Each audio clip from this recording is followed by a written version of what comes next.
overthinking audit. 5 rules to beat overthinking. Decide with enough information, not perfect information. Limit your options before choosing. Give yourself deadlines. Take one action immediately after every decision. Remember, action creates clarity, waiting rarely does. These 5 rules you need to know, because even if you start applying this in your life, there will be times when you will be derailed from your path. These rules will help then. Practical framework to stop overthinking and start taking action. Introduction. This isn't about becoming someone who never thinks deeply. Thinking is valuable. Overthinking is not. Overthinking is when you keep collecting information after you have already gathered enough to make a decision. It creates the illusion of progress while delaying meaningful action. The audit is designed to help you identify why you suck and challenge the stories keeping you there and live with a clear next step. Step 1. Define the real decision. Most people don't know what they are actually trying to decide. Ask yourselves, what decision am I avoiding? What am I hoping happens? What am I afraid will happen?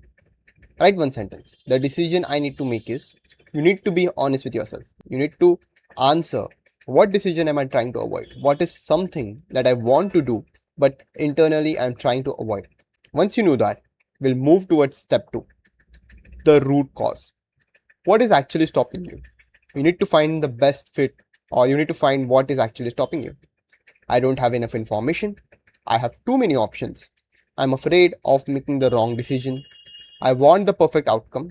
I'm worried about what people will think. I'm waiting until I feel ready. I'm avoiding discomfort. You need to answer this.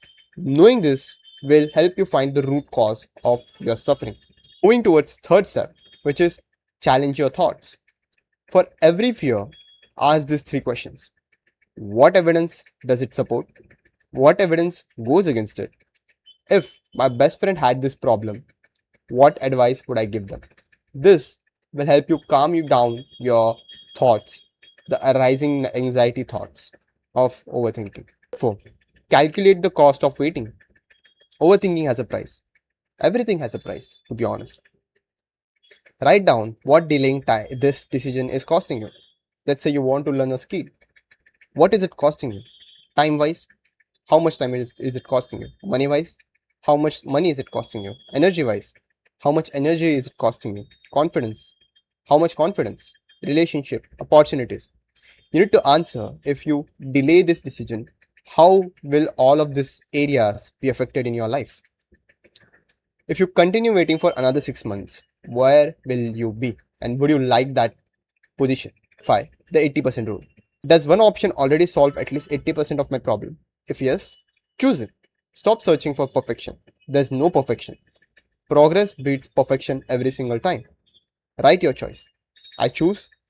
And you don't have to be afraid of saying I choose. Say it with confidence.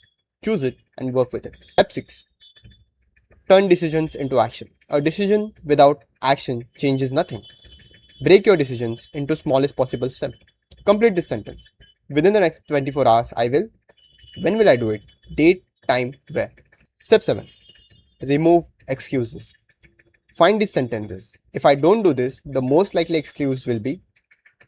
When that excuse appears, I will respond by accountability. Who will know you have committed? Name. What will you tell them? When will you update them? This is a really important section of our audit, because this will take you from overthinker to an action taker. Giving accountability, letting someone know that you are doing certain thing, adds a pressure, and pressure indirectly gets you action. Reflection. After every action, ask yourself, what happened? Was the outcome as bad as you imagined? What did you learn? What is your next action? The overthinking score. Out of this, all the boxes, you have to find out how many of them are you able to fill up. If you are able to fill up about 6, you are an overthinker and you need to work on this. This is my final message to you. You don't become more confident by thinking longer. You become more confident by keeping promises to yourself. Every action is an evidence that you can trust yourself. Every decision makes the next one easier. The goal isn't to eliminate uncertainty. The goal is to become the kind of person who moves forward despite it. That's how overthinking loses its power. That's it from my side, friends. The overthinking audit. I'll attach it in my descriptions. Also, about my own personal audit, the reason I've shared it with you all is because I've personally used it and I've decided these three specific goals out of this overthinking audit. First is a project that I'm really interested in. Second is this content creation, personal brand building, how social media works, how hooks, social media advertisements run, how personal brands are created. This is the another topic that I've committed to. And third is building a really good physique, a fit body that actually is functionable. Until next time, I'll keep you updated about my goal in the next week. I'll give you the log of what I've done, what I've completed throughout the week. Thank you. God bless you. Stay asleep. Mwah.